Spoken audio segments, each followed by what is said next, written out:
ছিল সেরকম শুরু করি, তাহলে তো আমরা আবার আগের জায়গায় ফেরত যাবো, তাহলে জুলাইয়ের কোনো মিনিং থাকবে না।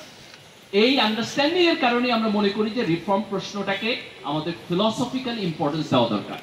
আনফরচুনেটলি আমাদের পলিটিক্যাল স্ফিয়ারে কারো কারো কাছে মনে হয়েছে যে রিফর্ম প্রপোজাল ইম্পর্টেন্ট না, যে এটার কোনো মিনিং নাই। আসলে এটার মিনিং আছে, কারণ হচ্ছে আমরা জুলাইয়ের আগের অবস্থায় আর কখনো যাইতে চাই না। আমরা চাই যে ওই ফ্যাসিস্ট আর কখনো ফেরত আসবে না। এই কারণে যেই যেই জায়গা থেকে এই ব্যালেন্সগুলো হবে, সেই ব্যালেন্সগুলোর প্রশ্নটাকে আমাদের গুরুত্ব দিয়ে দেখতে হবে। একটা ওয়েতে আমরা এটা করতে পারি, আমাদের একটা জুলাই ঘোষণাপত্র লাগবে, যে ঘোষণাপত্র আমাদের কনস্টিটিউশনের পার্ট হবে, লিগালি একেবারে ফর্মাল লিগালি অথবা ইনফর্মালি হোয়াটএভার ইট ইজ, কিন্তু এটা একটা প্রভাব থাকবে। আমাদের রাজনৈতিক দলগুলো এখন যে ঐক্যমত্য কমিশনে আলোচনা করতেছে, এটা একটা জায়গায় আসতে হবে এবং একটা জুলাই সনদ সাইন করবে, জাতির কাছে তারা কমিটমেন্ট দিবে যে আমরা যখন পরে ক্ষমতায় আসবো আমরা এই জিনিসগুলো মানব। তো এই জুলাই ঘোষণাপত্র, জুলাই সনদ, কনস্টিটিউশনের রিফর্ম এবং বিশ্ববিদ্যালয় ক্যাম্পাসে ছাত্র রাজনীতির রিফর্ম, এগুলোর মধ্য দিয়ে আমরা জুলাইকে একটা ইররিভার্সিবল জায়গায় নিয়ে যেতে চাই, যাতে করে আগামী দিনে আমাদের পরের যে জেনারেশন হবে তারা যেন আর কখনো এরকম একটা ফ্যাসিলিটি শাসন ব্যবস্থা না দেখে।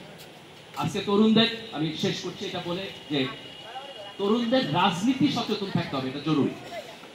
রাজনীতিতে অ্যাক্টিভ পার্টিসিপেশন, এটাকে এখন মিনিমাইজ করতে পারলে ভালো। আমরা মিনিমাইজ করতে কেন পারি না? কারণ আমাদের রাজনীতি কাজ করতেছে না, ফাংশন করতেছে না।